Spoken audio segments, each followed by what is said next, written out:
In today's video, we're going to be looking at the most legendary LEGO Star Wars set ideas of all time. But before we get into it, keep in mind all these set concepts were created by BrickWizard59 on Instagram. I will leave a link to his page below. Anyway, let's get into it. So first off, we've got the set that should have been the 20th anniversary set for Attack of the Clones, Dexter's Diner.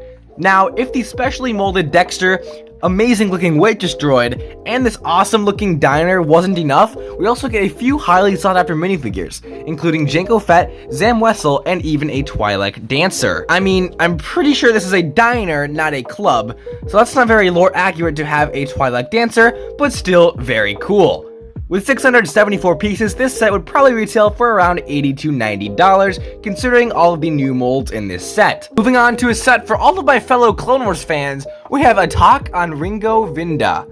Much like the Dark Trooper attack set from 2022, we get some newly molded super battle droids, which are cool enough on their own, but what makes this set legendary is the Doom Legion clone troopers, with 2 Doom clone troopers as well as Commander Doom himself.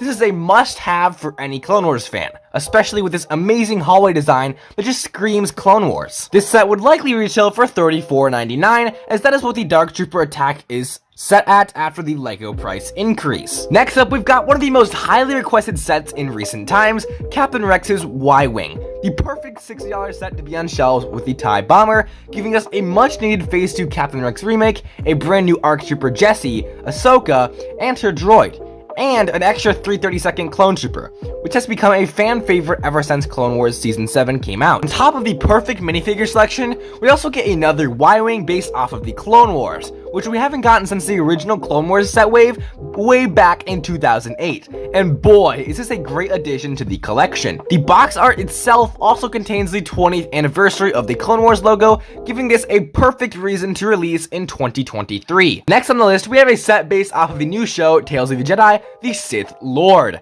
This set would give us an amazing young Dooku minifigure, as well as a stunning mold for Yaddle, and of course, Darth Sidious, who could use a new animated style face. This set would not only give us a nice obscure speeder for an obscure character like Yaddle, but also give fans a cheap way to get this extremely cool Coruscant speeder that Anakin also uses in Revenge of the Sith. Priced at around $35, this would probably be the only set really needed from the Tales of the Jedi show. Now getting back to Clone Wars sets, we have the ideal playset for Clone Wars Season 7, Battle for Urbana. Giving us a beautiful set with a lot of fan favorite characters, this would be the perfect set to get for a kid that doesn't already have these characters.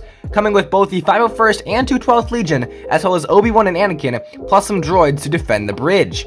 Now, I do think this set would be better with a Battle Droid Commander and Tactical Droid, so perhaps this is more of a mid-tier set idea. Still, a big Clone Wars playset is always a win in my book. Also, what I love about this concept is that this set is actually compared to the Spider-Man bridge set, which looks like a very solid set. It would be cool to see more bridge sets like this in different themes like Star Wars. As far as the pricing goes, seeing that this is a big playset and has nearly 800 pieces, LEGO would most likely put the set at around the $100 price range, unfortunately. Now here come the sets that are the most deserving of S tier, the top-notch, most legendary sets of all time for LEGO Star Wars, all of which are based off Revenge of the Sith.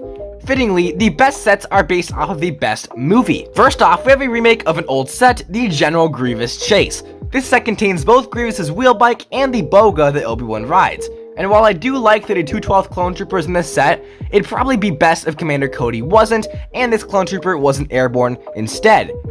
Now, aside from that, this set is perfect. It's always great to have General Grievous in his set, and we also get an Obi-Wan Kenobi that isn't burnt on his robes. Tossing the minifigures aside, we get a very well-designed wheel bike and a brick-built boga, which shows a ton of detailing. This set would most likely be priced at $60 due to the Grievous tax, which does exist. Moving on to the second best set of the video, we have Duel on the Invisible Hand. This set is the definition of the fun beginning, and reminds all fans of the scene where Anakin Skywalker's all over the place and skywalks out of the burning ship. Truly a moment of all moments. In this set, we get, finally, an updated Count Dooku, as well as our old pals Obi-Wan and Anakin, 2 super battle droids, and the hostage Chancellor Palpatine. Now that we know the minifigure selection is perfect, let's check out the build.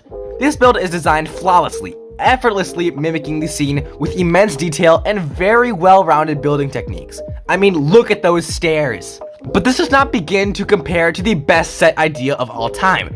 Now, you may be wondering, if I said the last set was perfect, how can the next set beat it? Well, it's all about the scene it's based off of. Ladies and gentlemen, I'm proud to present Duel in the Senate. Before I get into the banger build, let's check out the minifigures. In this set, we get Master Yoda, Bail Organa, 2 Shock Troopers, Mas Amedda, and the Senate himself sporting a stylish maroon robe. And boy, I don't know where to begin. The new Palpatine figure, Mas Amedda's golden staff, Bail's silver blaster, it's so beautiful. But try to contain your excitement about the figures for just a minute so we can compliment this impeccable build.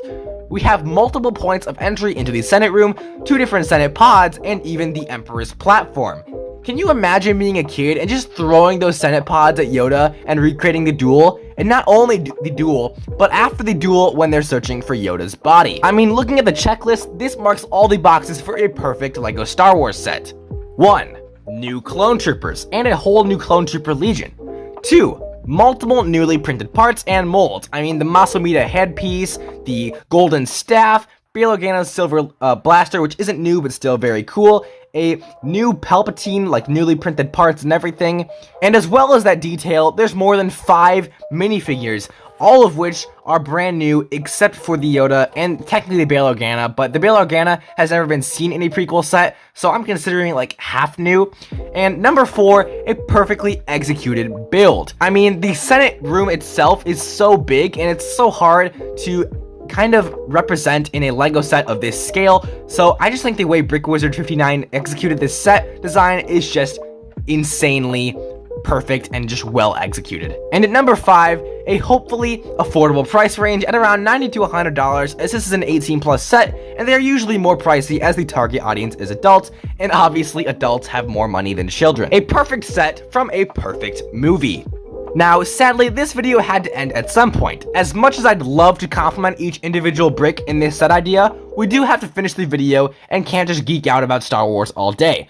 But luckily, we have more videos just like this one for you to watch, here and here. Have an amazing day, everyone, and peace out.